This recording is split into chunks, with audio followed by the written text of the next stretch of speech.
a stimulus check? If so, you need to watch this video all the way to the end to make sure that you use it responsibly. My name is Carmen. And I'm Darius. And free money is huge. But depending on how you spend it, it could be huge for somebody else. Totally, yeah. So in this video, we are going to give you tips and tricks that we think that you should do if you have that stimulus check or have come into some sort of cash, right? Right. So this doesn't have to just be the stimulus check. So what we want to make sure that we talk about today and that we really focus on is a lot of times we come into some cash. Mm-hmm. It could be the stimulus check, it could be our tax refund, it could be a windfall, whatever it is. And our first thought is, how are we going to spend this money? Right. And we want to make sure that we put you in the right direction so that you can get ahead instead of put yourself further behind by spending the money irresponsibly. Right. Now, the most important thing to understand is every time we spend money, money is coming out of our pockets. Yeah. And when money comes out of our pockets, we want to make sure that that is money that is either helping us move the needle forward or allowing us to make more money. Exactly. Now, one thing we shouldn't do is take our stimulus check or our tax refund and buy stuff on Amazon Prime. Because that isn't putting money into our pockets. No, it's not. Not at all. Amazon Prime. Whew. So the main thing with what we're going to start talking about today, because we have some notes here, is we want to put you in the driver's seat so that you can kind of clear out some of the dust or some of the baggage that is haunting you, mm-hmm. so that it can put you on the right path to then start achieving your financial goals and creating cash flow and all of those things. Right. Now, one thing Carmen and I really talk about all the time on this channel is how we use the 50-30-20 rule. Yes. And the way we organize our finances. Yes. And if you have your finances organized, there isn't a question on what you should do with these funds. There shouldn't be. There shouldn't be. Mm-hmm. Because the very first thing you need to make sure is that you have a roof over your head and food in your mouth, and make sure you can get to and from your source of income. Mm-hmm. So you need to make sure that your mortgage is paid up if you're behind. Mm-hmm. You need to make sure that your car note is paid up so you can get to and from work. You need to make sure you have food in the house and make sure your utilities are taken care of so that you can make sure you have electricity and the necessary things in order to maintain mm-hmm. your current living situation. Exactly. So with the way in which we're living now these days, the economy is up and down. A lot of people are behind. So again, the focus of this video is if you have come into some money, we're teaching you what to do with that money so that you can then get on the offense and not have to be on the defense. So we want to make sure that you protect your house. So again, if you're behind, go ahead and make those necessary payments so that you can get ahead when mm-hmm. it comes to your house, your car, and food. Right. And then we move to the next step. Right. And the next step is, of course, your savings. Yeah. Make sure that you have money saved up so that you don't have to go into debt in order to, make sure you have the necessities. Mm-hmm. If you're behind, you have cushion. Right. Because savings is really, really important. If you've taken care, all of your necessities, you need to make sure you have savings because you have no idea how long or when the next time you may get a large amount of money direct deposited into your account or a check mailed to you. Mm-hmm. So make sure you have savings to protect you from going into debt that you may not necessarily be able to afford. Agreed. So the next thing that we want to talk about here, because we talked about buying the needs, we talked about saving, the next thing is high interest debt. Mm-hmm. So if you still have cash left over at the end of the day from this windfall that you've accumulated, is pay off your high interest debt, because that is a ton of money that is going to the banks so that they can rack up all that interest, all that money that you're paying them. We want you to get rid of that so that you can keep those funds for yourself.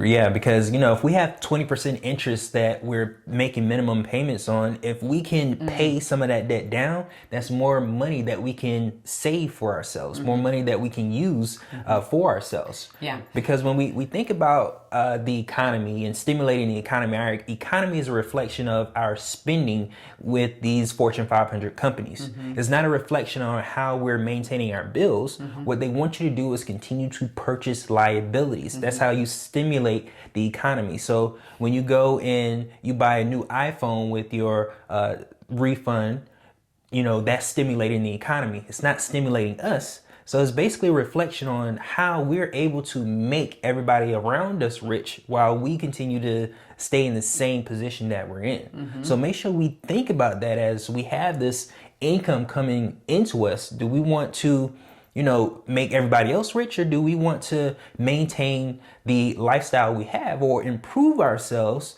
so that we can put ourselves in a better financial position? Yeah, I agree. So oh man, this is a whole nother video in itself when we talk about high interest credit cards. And I want to back up a moment when we think about the capitalistic society that we live in.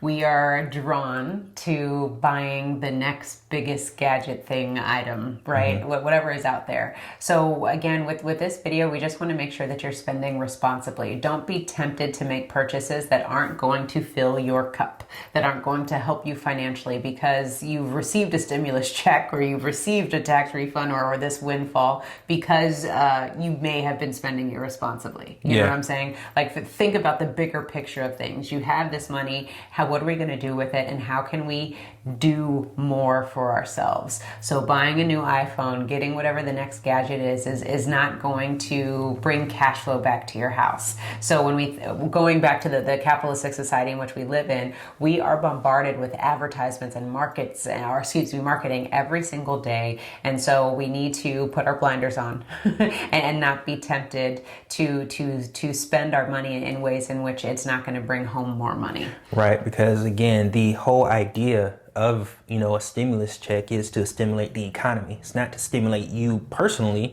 It's to stimulate the economy so that the economy or Fortune 500 companies can continue to make more and more money. And you're stimulating your own economy, which is your household. That's what we want you to do with this. So with the high interest credit cards, I'm saying this and I'm sympathetic towards this because I totally understand the mindset. When we had credit cards and was buried in credit card debt, it was easy to just make a $20 payment because we knew that we weren't chipping away at this check that we're sitting on. So it was like, oh, we'll just put 20 on that and we'll let it go for another month. But we need to think more aggressively. We need to think from a future standpoint, and we need to write that check to be done, to be rid of that credit card or whatever that higher interest debt that you're in, so that can then free up that cash flow. What is that payment that you're making on a monthly basis towards this item? The minute that is paid off and you keep it paid off, that's the other thing. Don't go back to dipping into that pool.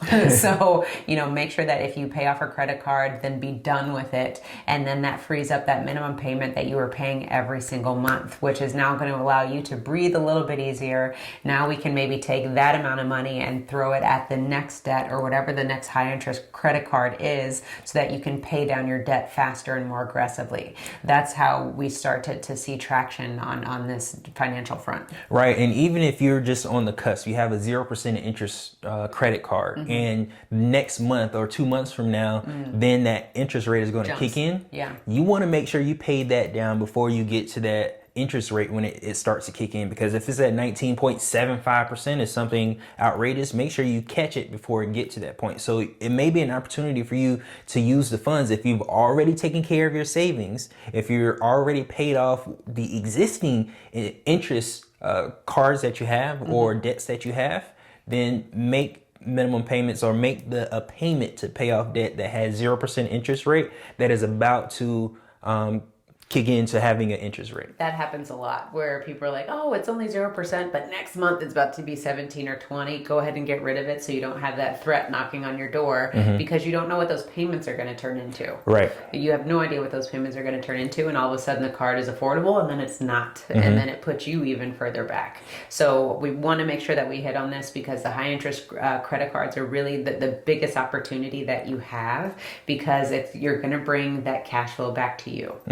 And even if you're not getting a stimulus check, or you haven't received your stimulus check, or you already spent it, this is something good to do, with your money in general. Yeah. Make sure your necessities are taken care of. Just go down, these rules, rewind the video, watch it again, go down these different tips that we give you, and just make this a consistent habit. Because you may be good this year. What about next year? What about the year after that? We have no crystal ball to know what our future is, our financial future is, but we can if we are predictable and we have a way to manage our funds, whether they go up or go down. We have a system in place in which we manage our funds. Absolutely. Now, if you want to be a part of a community where we have these financial conversations and we continue to push each other and challenge each other and create our own banking systems where we are now in control, then definitely click on the link below. We'd love to serve you here at the Wealth Nation. And also give us a comment below. Let us know what you're going to do with the stimulus check or any money that is now in your possession. Now, you mentioned banking systems. Yes. When it comes to banking systems, it is our opinion that life insurance allows us to create our own banking system so that instead of us having to, go and get high interest credit cards or high interest loans, we are able to utilize our system to borrow from ourselves and pay ourselves the interest we would have otherwise paid to third party lenders. Absolutely. So if you're taking care of everything else, that means you have a good foundation, then what we've done with our funds is we purchase life insurance so that we can borrow from ourselves instead of the bank. Yeah. Now, with the funds that we have inside of our life insurance, the cash value that's available, we use those funds to invest. The reason why we do it this way is because it's another way of protection. Life insurance is just protecting from, if our investments go south, then we have a lifetime loan where we only have to pay interest only for it the rest of our lives. So it puts us in a position where we can keep our own money stored safely and use OPM. Yeah. Now, this concept that Jerry's talking about, this is exactly what we do, which is considered infinite banking. So for what we do, we totally recommend that you get involved in banking and you create your own banking system once you've started to clear out some of the baggage that you're sitting on. We get a lot of times where people try to bring their baggage to the banking party, and we say, you need to clean that up before you bring it over here. The reason being is because we want to make sure that the discipline is in place, that you do have the cash flow that you need, because you need cash to really get started with this whole process. So that's why we gave you, some action items and some steps that you can take today to make your financial situation a little bit better so that you can then start building those bridges and building those blocks, so to speak, as far as what is the next thing that I can start doing with my finances to get me ahead. So never put the cart before the horse, and we need to make sure that you take care of home first, and then that will enable you to do some more advanced things with your finances. Right, because one thing we keep talking about here is, when we get an influx of money, a lot of times what we do is we give it to other rich people. Oh, yeah. Or we go and we buy the next iPhone, or we buy the new iPods, or we buy a new MacBook Pro.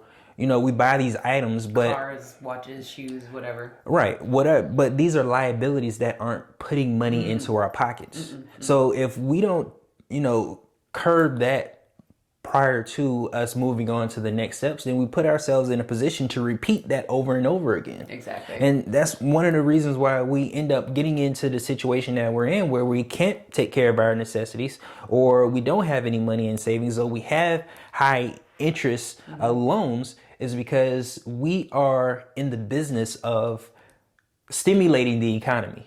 Oh, of course. And that's why the rich continue to get rich. I don't like this quote because I think it's so generic, but when people say the rich get rich and the poor stay poor, the reason being is because those who have money understand how to use money, and those who don't know how to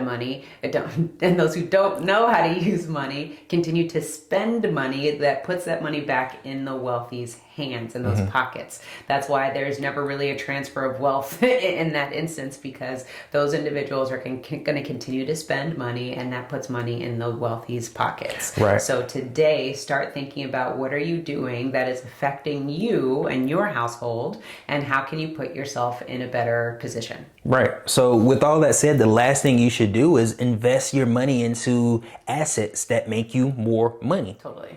Invest in assets that make you more money. Now, what that is for you is maybe different for us. Yes. We like to invest in notes. We may like to invest in mobile homes. We have a background in real estate investing, so we're investing in real estate. Now, that may not be the exact same thing for you. You may be good at doing hair. Maybe you should invest in creating a course around doing hair. That is something that you need to duplicate yourself. So the way you invest, you need to look at yourself and not look at what other people are doing. Yes. Look inside yourself and see what is your gift in which you can create so that you can make more money for yourselves. Yeah, and don't ever think that you have to look outside of yourselves. We talk about this all the time on our channel, is think about, what knowledge are you currently sitting on? What knowledge do you possess? Stop looking outside of yourself and trying to figure out, oh, I need to go learn this or I need to go do this. You currently know something that the next person needs or needs help with. So how can you monetize that information so you can invest in yourself, maybe create a business, create some sort of cash flow that is then going to help you turn the tables. So don't ever think that, or don't underestimate the knowledge that you're currently sitting on, because we all have been hired to do some sort of a job because somebody found value in our skills. Yeah, every single thing that we have, everything that our eyes can see that, was created by a person. Totally. I'm just talking about like the material things. Yeah. Like, don't take me literally. Like we didn't create the trees, but you know what I mean. Somebody created that through an idea that they had or a gift that they had. What gift can you create in order for you to make money? Maybe even the things you don't see. Maybe the digital world that we're now pushed into. Maybe you can create something digitally. Yes, absolutely. So let's recap and make sure that we're all on the same page. If you are sitting on cash, it doesn't have to be the stimulus check. It can be whatever amount of money that you're sitting on. Just money that's in your savings account and you're thinking about, what do I need to do? If you are behind the 8 ball and you need a little bit of help with your finances so that you can start doing better for yourself, the list of things that we said, the very first thing is make sure that you are current with all of your needs, meaning your house, your car, and make sure that you have food in the refrigerator. Your utilities. Yeah, exactly. The next thing that we said is you need to put some money away for savings to make sure that you never get behind again, right? The third thing that we said... Yeah, the purpose of savings is to save you. Yeah, go figure. The third thing that we said is you need to pay off high interest debt. So whatever money is left over, start throwing it at your debt so that you can start getting rid of your debt and you can free up that money that you are paying every single month. You can hold on to that for maybe more savings and or investing, which is another tip that we said. Right, and these steps kind of go together. High interest debt and even paying down debt that you may have 0% interest on now, but in 2 months you won't have 0% interest. It jumps to 19%. You need to pay down just debt in general, because every time you make a payment on debt, that's more money that is going away from you that is more than what you borrowed in the first place. Absolutely. Anything that has an interest rate attached to it, work your way down from the highest interest rate to the lowest interest rate. Even when it comes to 0%, 0% interest doesn't stay there forever. No, it doesn't. The purpose of 0% interest is to get you to get into debt in the first place. So maybe, Fish on a hook. Yeah, maybe we can catch them on the back end and have them pay some interest. And then the next thing, when you are able to do all this, that means you're putting yourself in the right position to be a good steward of money. You have a good system in place. Yeah, you're able to now build a nice foundation because you've cleared out all the junk. Right. And one thing I want to clarify when we talk about the debt, we need to make sure that we're talking about consumer debt. We're not talking to those of you who are leveraging debt to make money. We're talking about those of you who are in consumer debt and can't get out of it. Right. So when you pay those off, the principle is that you shouldn't be using those cards again. We can do what Darius and Carmen are doing about creating your own banking system so you can finance your own debt so that you can stop using the bank's money and start leveraging your own so you can bring that money back to your household. Right. And then the next thing that our opinion is the best thing you should do next is buy a whole life insurance policy to do infinite banking so that you can protect your money moving forward. And then the last thing is to use the cash value from your life insurance policy to invest. Yes. Now, whenever you're able to add your banking system to your system, I feel like you create a closed loop system because now instead of, when you need money, you go into bank, you're able to go to your own system and pay yourself the interest that you would have paid to somebody else. Absolutely. So it's really important that you guys put yourself on the right path utilize the money that you have right now. Money is just a tool. Don't get emotional. Don't get attached to it. It's just a tool so that we can take the next step so that we can start accomplishing our financial goals. So if you want to continue to learn about the banking systems that Darius and I create for ourselves, then click on the next video where we talk about how to create your own bank. Right. And if you want 52 different ways on how you can use infinite banking for yourself, then check out our freebie below where we give you different ideas on how you can do so. And don't forget to own your own lifestyle. Or someone else will.